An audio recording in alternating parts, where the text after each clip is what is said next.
এ যেন এক মানব ক্যালকুলেটর।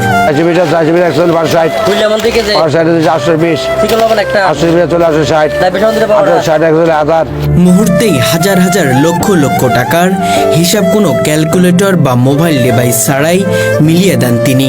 আমি 200 টাকার একটা পণ্য নিয়েছি, 750 টাকার একটা পণ্য নিয়েছি, 800 টাকার একটা পণ্য নিয়েছি, আর 900 টাকার একটা পণ্য নিয়েছি, আর 1700 টাকার একটা পণ্য নিয়েছি। 4450, 4450 টাকা।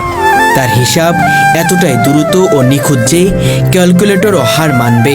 1075, 250, 360, 820 আর সর্বশেষ 369।